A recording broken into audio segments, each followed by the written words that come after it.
Well, good afternoon. Yeah, Petscaping. And I first started off entitling this Tips for Creating the Perfect Landscape. And I thought, oh man, nothing is perfect, really. So we're just going for pet friendly. How about that? So as pets become a bigger part of our lives, it makes sense that we should include them in our planning in our landscapes. Now, I do want to say as a caveat that the information found here is by no means an exhaustive list of do's and don'ts. It's just sort of a step-by-step of what's best for pets and what's best for people when it comes to landscaping. And I want to say that what I found in landscapes and in life is that it's usually best to strive to leave things better than you found it if you can.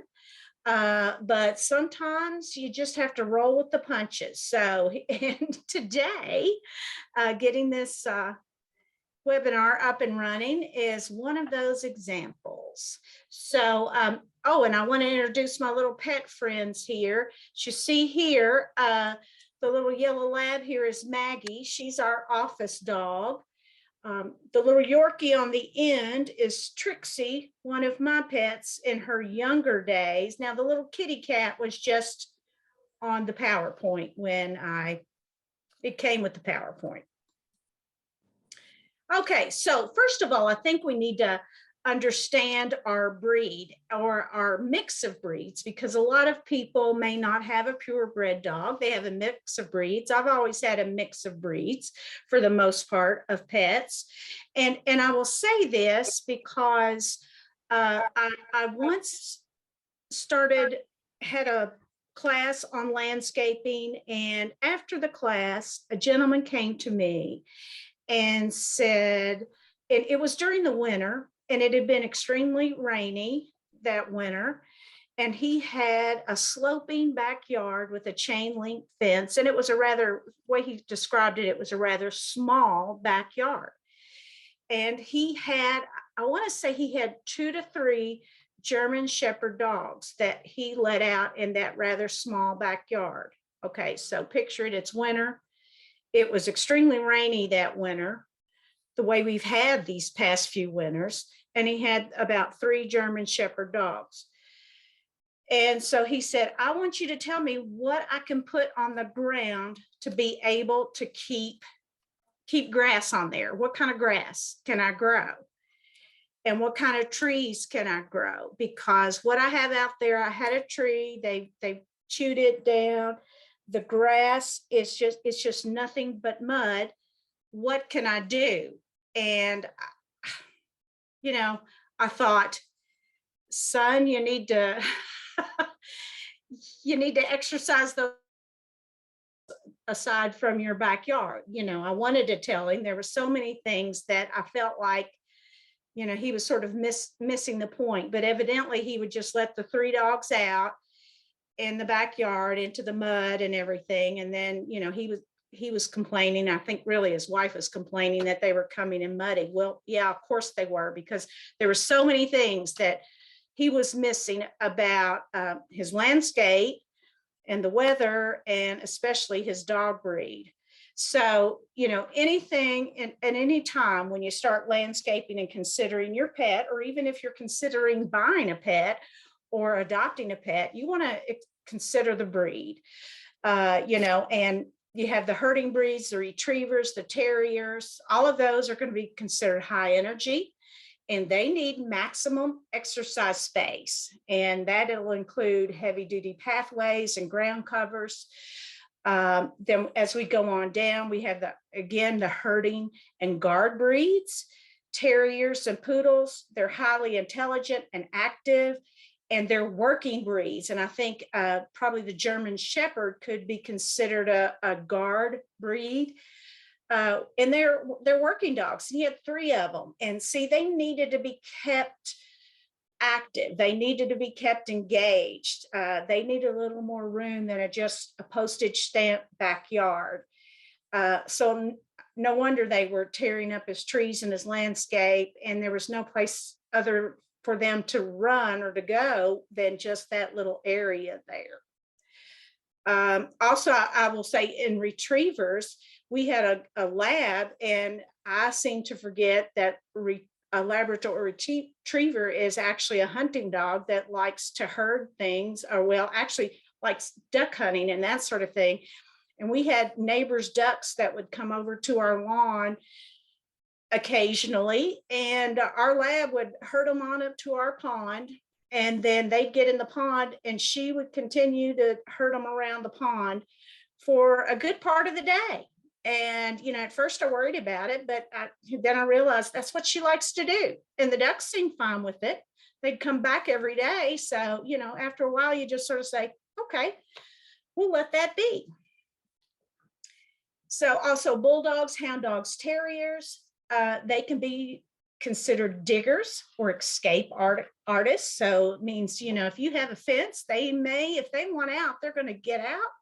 So you're going to have to consider proper fencing, and you may have to consider a digging area. Those are must-haves. I have some terriers right now where we'll discuss that later in my landscape plan I'll show to you. Also, there are guard breeds, Rottweilers, German Shepherds, Mastiffs, Akitas, and Terriers. They can also be very territorial or aggressive. So you may need some protective fensive or obstructive shrubs to prevent unwanted attacks. And like I said, we'll talk about that as well. Your poodles and water dogs, setters, spaniels, retrievers, collies, they're going to love water and swimming. So, it's a must if you want your pet to be happy to consider a small pool of water, or even we were lucky enough to have a pond, or even a fountain or something like that, or a small little child's pool, those little plastic pools. I've seen people pull those out in the summer for their pets, just to be able to lay down in. And then, of course, the colder weather breeds here in Kentucky. It's hot and humid in the summer, but you've seen Malamutes, Huskies, the Great Pyrenees, Saint Bernards. Our neighbor has some Saint Bernards, Newfoundlands, and the Akitas.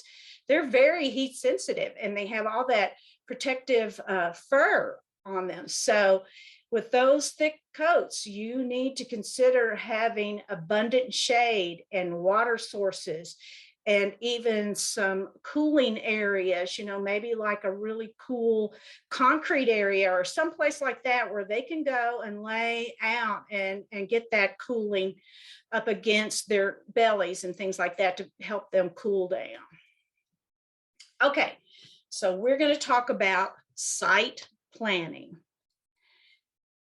So first of all, you need to prioritize and plan. You need to think what's your priority, and then you need to start with a plan.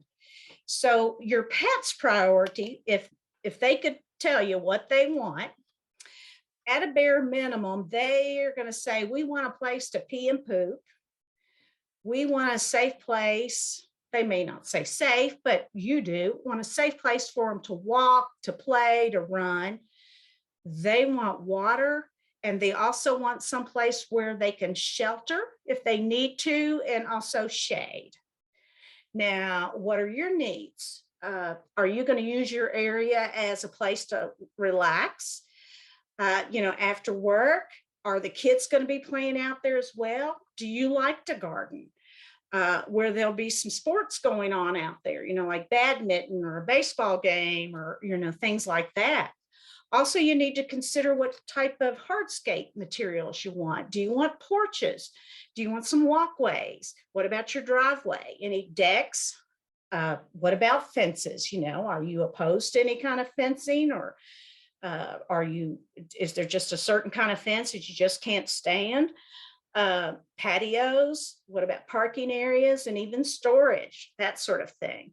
And then again, you also need to consider the soil and your planting beds. If anything that you do in your landscape, this is really the first and foremost that you need to consider is what type of soil you have and your planting beds, where you want to put them.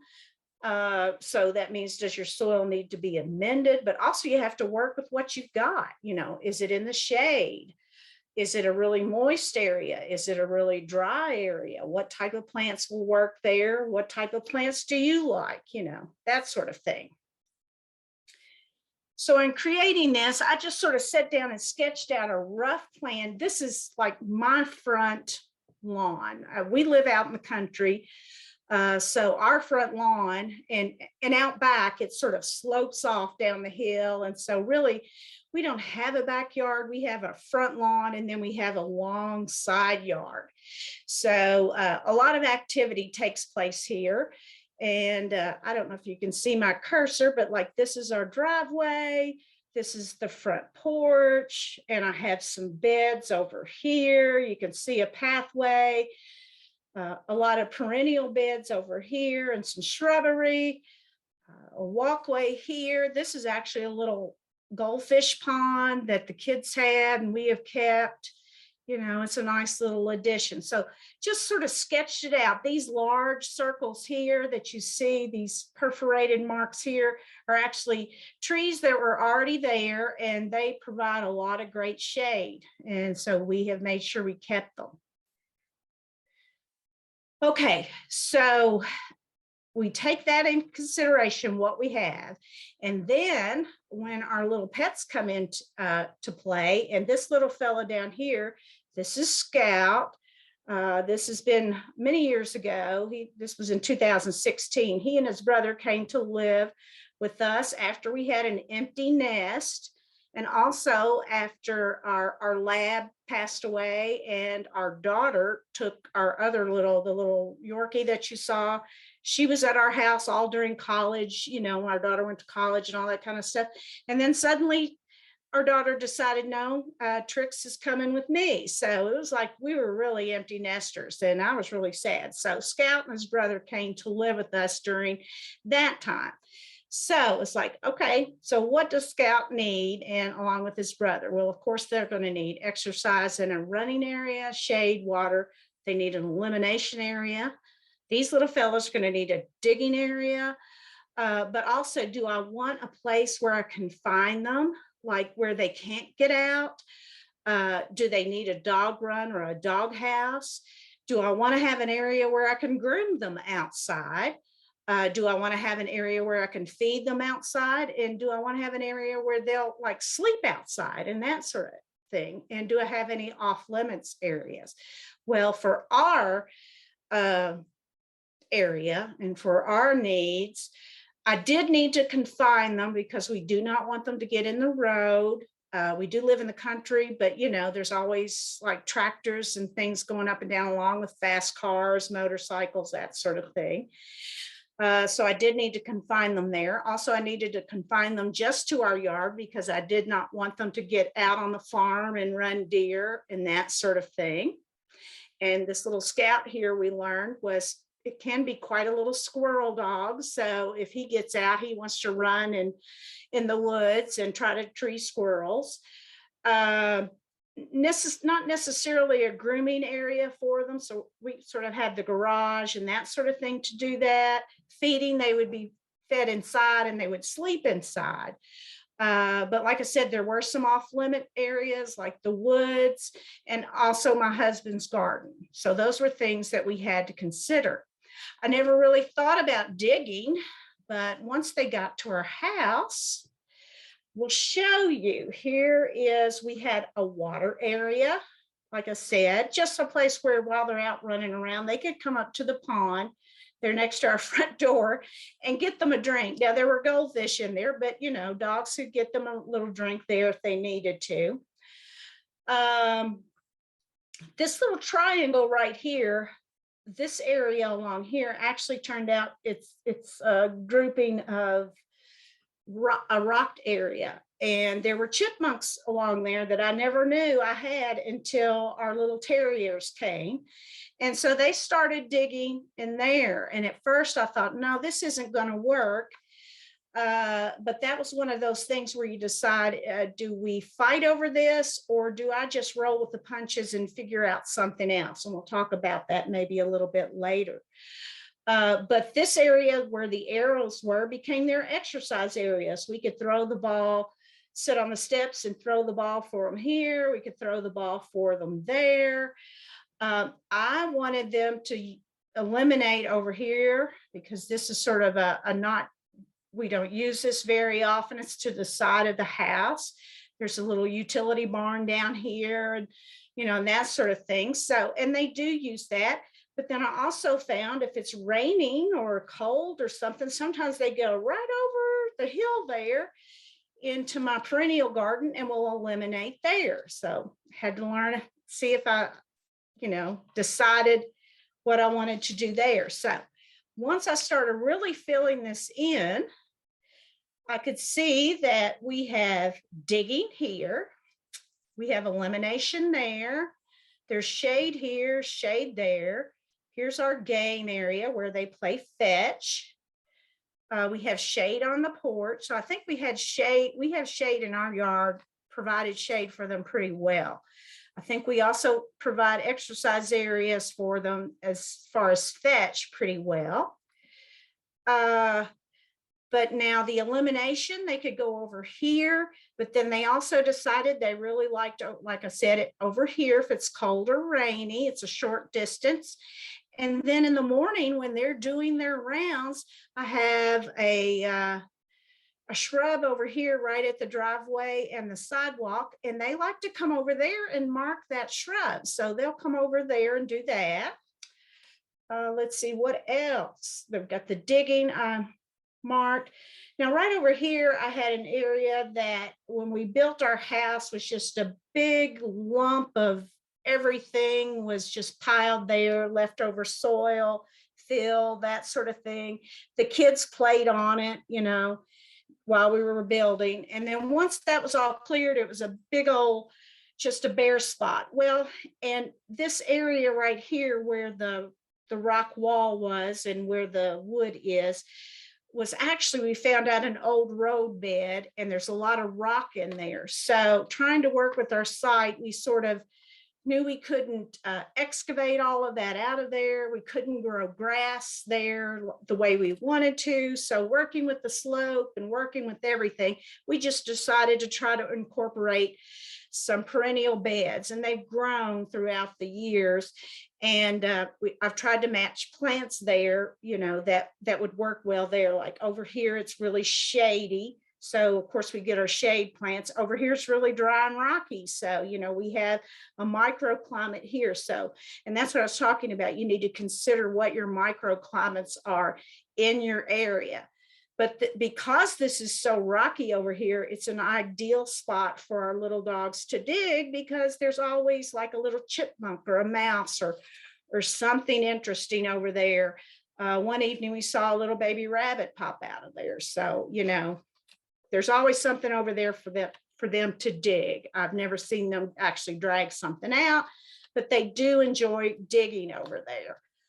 Also, because we had a shrub here and there's a pathway here, and they are two little brothers, when there's not enough exercise, to keep them busy and to keep them tired, then they would start chasing each other around this little area here. So this became a roundabout. And I didn't notice it. I thought, well, that's okay. And, we would laugh and watch them chase each other. But when I got to the backside of my shrubs over here, there's actually a little bare spot over there. So that was something else to consider. Am I willing to deal with that? So there's a bare spot there. So, and then across the driveway and on down the fence line, I do have a fence here. It was a little white picket fence, of course. We had new neighbors move in, and their dogs would come out into the road, and our dogs would go down here. And it was called that playtime was called Let's Bark at the Neighbors' Dogs. So the neighbors' dogs would stay in there and bark, and ours would bark. So all of these little areas in the landscape now become problem areas. It's like, what do we do? So considering that, let's see. Oh, wait a minute. Considering that, what can we do in these areas? Well, For the digging, I decided to go ahead and leave that there because I did have some honeysuckle vines over here that actually were able to grow up and over and sort of covered up any digging that occurred over there very well, sort of like a ground cover. So, and then in doing my research for this and in some of the dogscaping, there are some books that are about landscaping for pets and that sort of thing. They did suggest using vines. You can use them as cover to, sort of disguise problem areas, not only vertically, but also horizontally. And I agree with them wholeheartedly there because this, and it's a native honeysuckle, actually sort of covers up this little digging area over here, and you can't really see it. I can see them over there sort of digging and scruffling around, but when I go over there to look, I actually have to move things around to see, oh yeah, there's where they were digging, or they've moved a few rocks there. With Let's Bark at the Neighbor's Dog, it did become a problem, so much so that, well, the neighbors didn't care. I mean, because their dogs were actually standing in the road playing Let's Bark and Run, and our dogs were too. But it was driving my husband crazy. And so we actually had we have some electric fence because we live on a farm and the kids had livestock and that sort of thing. We have some electric fence that actually is on the inside of the picket fence and on the inside and sort of brought away from the fence here where Let's Bark at the Neighbor's Dog to give a rest to that area where they had worn it down to mud, which they respected very well. And also the neighbor's dog respected that very well because the neighbor's dogs were trying to sort of squeeze through there and that sort of thing. So that eliminated that problem. And I know some people may say, oh no, I don't want an electric fence, or, doesn't that hurt them? Yes, it does give them probably a little shock, but it's only one that they experience once. And then after that, they no longer try that fence. And we even we have an open driveway here. So we have put it across there so that when we're not there, they can't get out or the neighbor's dogs can't come in. And actually, they will not go beyond, when it's wide open, they will not go beyond that area where they were once, they knew that there was an electric wire there. They won't go beyond that. It's about like having an underground wire, only ours is, I guess, farmers, a farmer's answer to the underground pet fencing, that sort of thing. So that took care of that. Now, I decided I could live with the digging. We took care of that problem there. When we looked at the roundabout over there, I'm like, I don't know, that's sort of bare. But actually, because these shrubs were large, they actually sort of they were growing out, and you can't really see that. And it's a part of the pathway that's over there anyway, that the grandkids and the kids had created, long ago. So that was not a problem either. So there are ways around it. Now, the only problem I still have a little bit is the eliminating the marking my little shrub here. But as long as I rinse it off and I do that, I'll go out there with a little bucket of water every once in a while and sort of rinse it, because I don't want to see that, I start seeing yellow spots on my boxwood over there or anything like that. So those are just things to consider that will happen when you have a pet in a landscape. Now, your lawn will take a beating sometimes, you consider, when you have a pet in your landscape. But I think sometimes the way we maintain our lawns actually aids having problems when you have pets in the landscape. So here are some tried and true solutions to that. You want to mow taller.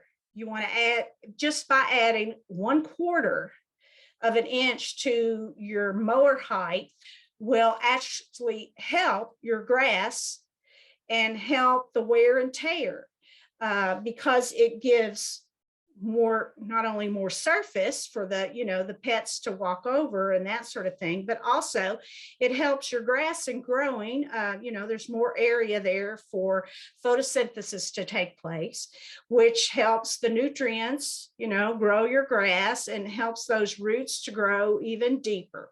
And, it just creates a healthier lawn, and a healthier lawn will withstand a little more, back and forth running and that sort of thing.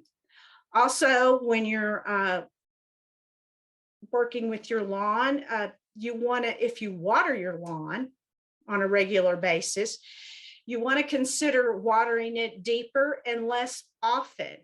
When you do water it, you want to water it enough. Well, first of all, you want to water it only really when it needs it, and water enough to equal about 1 inch of rain. And at that time, you want to water it slowly over time where it has a long time to soak in. It's just not like turn the sprinkler on it for about 20 minutes and then turn it off. And then, the next day, turn the sprinkler on and turn it off. You want to consider watering it over a length of time and watering it, let the water soak in deeply where it's equal to about 1 inch of rain.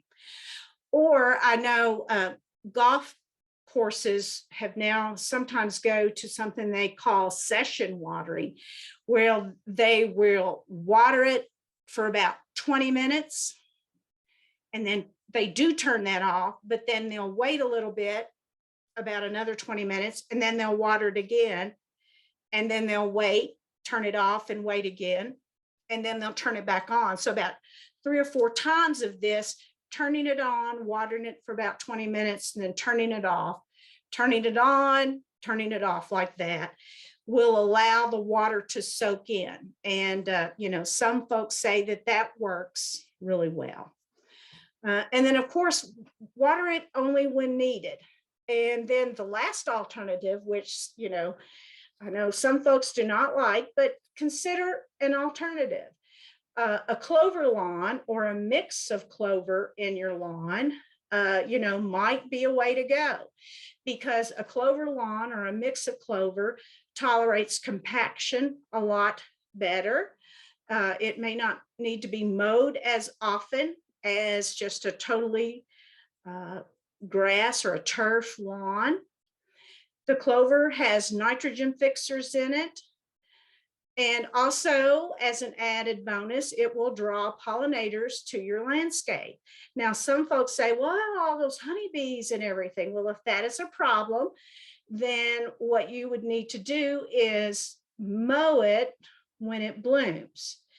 And it's still, when you mow it when it blooms, you still probably will not be quite mowing it quite as often. So those are some ideas for that. Now, also when you have pets, and pets usually are like creatures of habit, and also they like to mark areas. If another another dog or whatever has come by and urinated on a spot, they want to go by and they mark it to say, nope, stay out, this is my area. And a lot of times you can get what you call burnouts, like, do you have burnout? And for these areas, if you do develop like a yellow spot that you think is your pet, what you want to do is flood that area with water. And what you're doing is you're trying to leach out the urea and salts and that sort of thing in the urine. And then if it continues to stay yellow and you're saying, oh, this isn't going to green up, then you want to remove that little dead yellow spot. You can rough up the soil underneath that. With that, you want to then, once that little plug is removed, you want to, the seed that you have down on your lawn, then you want to mix that seed with maybe a little bit of soil, a little potting soil, well, maybe not potting soil, but say some soil that you have there on hand, or maybe from a bed that you have, a flowering bed or something, landscape bed that you have there. Mix that together and then sprinkle it over that area, and then you can top dress that area with some mulch or even some more loose, rich soil, and just keep it moist and watered, and you'll just be reseeding that area. Okay, another consideration is mulch, sticks and stones.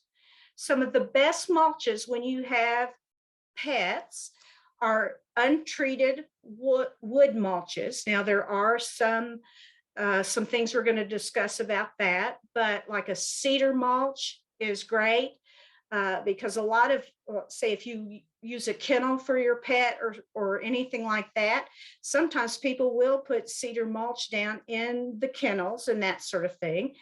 And it has a nice fragrance. It can be, it does help to resist some pests. And, you know, so a cedar mulch might be nice. It could be rather expensive though, I would think. A cypress mulch is a nice one to be used. You can also consider a river rock, although that can be a little expensive, and also it heats up and retains heat. So in a microclimate, you might want to consider that. You know, if you have an area that you don't need a lot of heat there or something like that, then you may not want to consider river rock. Also down here, some of the information I had suggested recycled, you know, the recycled rubber and that sort of thing. Although for myself, I like to use the more organic type of mulches. And, you know, I'm still, you know, even though they say, you know, they're safe and that sort of thing, there's no chemical leaching out of it or anything, I still sort of lean on the cautionary side, but that is something that you would have to decide on your own as a, you know, your home landscape, being around your family and also around your pets. But here are the things you need to consider when you are mulching. You know, even if you use a natural mulch that's been untreated or doesn't have the dye and that sort of thing on it, you do want to avoid mulch that is large or has, you know, the large shredded type or the chunk wood, because, you know, especially around puppies, but even larger dogs like to chew.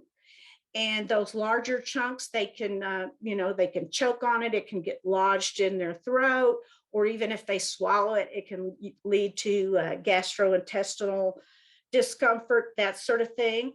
Also, I think the cocoa bean shells have become popular in some areas, but if you have dogs, you do not want to use that as a mulch, because just like it would be just like feeding chocolate to your dog, and the same things, the caffeine and the other ingredient that makes chocolate harmful to your dog is same thing in the cocoa bean shells. Also, another one that has become popular in some areas are the coconut husk. And the great thing about a coconut husk mulch is that it really retains a lot of water. You know, so many times its weight, it will retain that water and soak it up. But if your pet were to eat that mulch, it does the same thing in their gut, where it retains water and soaks it up, where, you know, it could really cause some harm in their intestines and in their gut system. So I would avoid those types of things if you have a dog. Now, in considering fencing, we've talked a little bit about fencing, and there's so many, you know, there's so many options. But if you have a pet and you want to keep them safe, that you really do need to consider a type of fence. And you know, there can be solid wood, chain link, there's farm fence, you know, iron and aluminum fences, invisible fences, vinyl fences, and plastic, all of those. There's just a myriad of those types. And all of those have their pros and cons. It's just what happens, you know, when you're with your pet. Now you can see here in this bottom picture, we have a nice plank fence, but those little Jack Russells there, You know, they can see what's going on next to them. And my sister has a pair of Jack Russells that lives next door to her, and anytime they go out, they out in their yard and the Jack Russells are out, they like to come by and run that fence. You know, I think part of it is that they're, you know, that's their property and they're making sure that my sister and her family do not cross, you know. But then also my sister has created a little relationship with the female Jack Russell, so she comes over to get pets at the fence and stuff. But you know, that could become a problem if you don't have friendly neighbors, or if the dogs are constantly barking and that sort of thing. So while this inside woven wire inside the plank there helps to keep the pets in place, that may not help with your neighbors. So in some situations, you may want to consider, in this situation, you could consider using some sturdy shrubs, and there are some shrubs that you consider using there that sort of puts a barrier where the pets cannot see what's going on over there. Boxwood could be used, I think. A Rose of Sharon, those types of shrubs. I think a Rose of Sharon was actually considered, and some of those types of shrub were considered to block off like a potty area or something, because they can withstand the higher nitrogen levels of a potty area. But they also grow rather upright and are rugged, where they could take some of that you know, pacing back and forth and that sort of thing against the fence. So, you know, you could use that.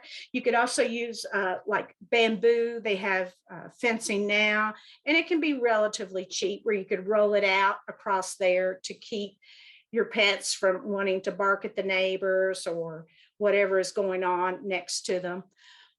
Also, a wood fence, you need to consider that dogs will chew that and can chew that. And you can see at the top, our little German Shepherd fellow, you know, he's found a place where he can see what's going on. So, and he's going to stick his head through there and see what's going on. So that's another thing. You need to make sure that your fence is in good repair and that sort of thing. Now, plant selection. When you go for plant selection, now sometimes you bring your pet home and the plants are already there. So you just got to, as I said, roll with the punches and go with it and see what happens. But if you're selecting plants, here are some things that you want to consider. Can that plant survive the interaction with your pet? Will this plant help to hide some damage done by the pet? You know, we talked about some vines that could do that, or maybe some shrubs that can do that. Also, can they be used as deterrents, like along a fence line or something like that? First and foremost, are they suited for our hardiness zone? Here in Kentucky, that runs, you know, we're in this zone 6. It just depends on which end of Kentucky you're at. And also, is it suited for the microclimates in your yard? You know, some areas may be shady and moist, and other areas may be hot and dry. But whatever plant selection you consider, you want to try to choose non-toxic plants. But you also, if you have a pet, you want to make sure that you familiarize yourself with the signs and symptoms of poisoning. Now, when you consider plants and pets, you want to be advised that the consumption of any kind of plant matter, any kind really, can cause or may cause vomiting and gastrointestinal upset for dogs and cats. But even plants that are listed on either non-toxic or potentially toxic with mild GI upset as their symptoms are not expected to be life-threatening to your pets. You know, there are some that are listed there. They wouldn't necessarily be life-threatening, but it just depends on the amount that is consumed by your pet. So in any plant or anything like that, you know, if your pet was to, you know, consume the whole thing, or if, you know, there was a stick or a stem or a limb or something that like that got caught sideways, in its throat, or caught in its intestinal tract, then that becomes life-threatening. So you need to be able to recognize these symptoms when you see them. Now, the 10 plants to avoid, and I have to admit that I've had these plants in my lawn landscape before, and I've had pets. But if you have a pet that is just a notorious chewer, and from time to time, I think we've all had pets that have been notorious chewers. I had a pet that actually chewed the bottom of it was actually a rhododendron, and chewed the bottom of it. This has been several years ago, and I knew nothing about it until that plant started wilting. And our little dog would go underneath there for shade, but he'd also, while he was sitting there, just chew the bottom end of, around the stem of that trunk of that plant.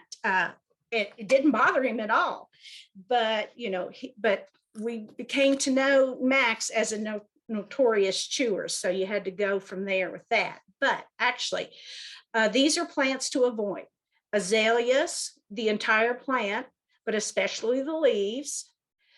Caladiums, now they are in our area are mostly tender. Some may not be in some areas, and bulbs, but it's the entire plant. And even if you cut some of those beautiful leaves off and put them in water for an arrangement, if your pet were to drink the water, then it can cause problems, because it's the oxalates in the plant that actually sort of stick in their throat and can cause throat problems and also indigestion, that sort of thing. English ivy, or some of the ivies in the Hedera family there, the foliage. Of course, foxglove, the digitalis, that is like with the heart and the entire plant, and the symptoms you will see there with your pet would be like racing heart and that sort of thing. This one surprised me, hydrangea macrophylla, the entire plant there. And the things that you will see there is gastric upset and that sort of thing. Jimson weed, which we consider a weed and a barnyard weed, although some folks do have these plants maybe in their lawn or yard if they have like a garden where they have some exotic plants and that sort of thing. But the entire plant here, it can be very toxic to your pet, especially the sap of the plant and the seeds. Now, the lady slipper, that is, and one of the other agents, correct me if I'm wrong, but that's like an orchid, a wildflower type orchid here in Kentucky. So I don't think you're going to see very many of those in your landscape. Also, it needs a very specific place to grow. So I think it would be rather unusual to see one in the landscape unless you were an aficionado of, like orchids or wildflowers or something. But just be aware that they too can be toxic to dogs or, cats that like to chew and eat plants, and also lily of the valley. And I had a lot of lilies of the valley throughout the years, and I've never had a problem. But down there at the bottom is the animal poison control, and also a list of toxic and non-toxic plants that comes from the ASPCA organization. And it's sort of an exhaustive list there. They also have signs and symptoms to look for, and what to do. And all of these, I even have a book here, a reference book, Poisonous to Pets. But all of them always say, familiarize yourself with what a pet will, what the symptoms will be, what they will go through. And usually this is like gastric distress, or even breathing distress, watering, salivating a lot, that sort of thing. Anytime you see this, and when you check out and you see where plants have been chewed on or anything, call your vet immediately. Also contact a poison control. Well, and actually the first thing they say to do is actually to check your pet's mouth and remove any plant parts and pour water into it. Rinse out your pet's mouth totally. Okay, now pest control. You know, a lot of folks like to keep out the crabgrass and the dandelions and even the clover that I talked about as an alternative landscape earlier. You know, that could be considered needing pest control. But I would like to make a few suggestions. First of all, you could try the mullet approach, which means like party in the front, or no, business in the front, party in the back, where you have your front yard that is nice and manicured and everything is done well there. But in the backyard where your pets and your children and everyone play, you can relax the pest control and the weed control and that sort of thing for your yard, which means you would grow more tolerant of weeds and that sort of thing. If you do decide to use any type of pesticides in that thing, always follow the label. And I mean, read the label, see what it says about your pet and your children and humans, and how long you need to keep them off of it, and what to do in case they come in contact with it and that sort of thing. And also encourage and use beneficials, you know, beneficial insects and that sort of thing. But also where I live out in the country, sometimes, you know, like the chickens and that sort of thing will be out grazing in the yard to get those insects or whatever. Now, of course, that doesn't help with the weeds so much, but sometimes they do eat the weed seeds and that sort of thing. Also, you will need to consider shade. Now, the shade can be shade trees and shrubs, structures such as porches or pergolas. We've talked about vining structures, but shade is essential to pets. But you will know that your pet will find shade wherever they can if they need shade, but you do need to consider shade. And this little kitty cat, I think, is Annette's. Someone, either her neighbor or someone from her neighborhood.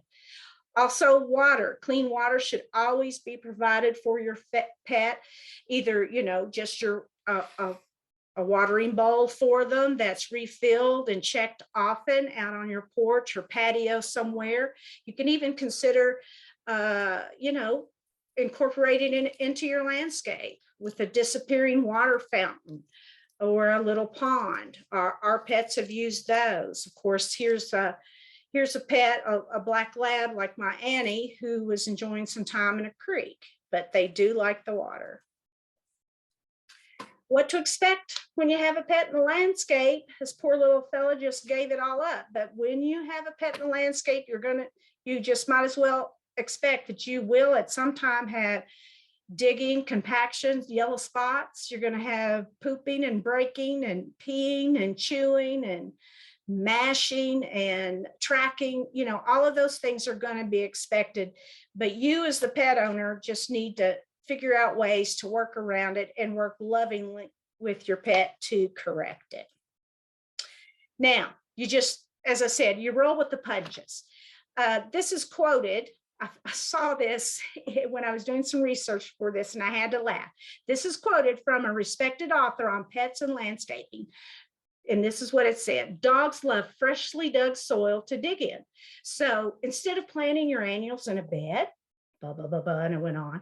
But it said, consider providing, instead of providing temptation by, you know, digging, working up all of that soil, try potting your annuals this year for gorgeous displays. So here we go, potting those annuals in that pot for gorgeous displays.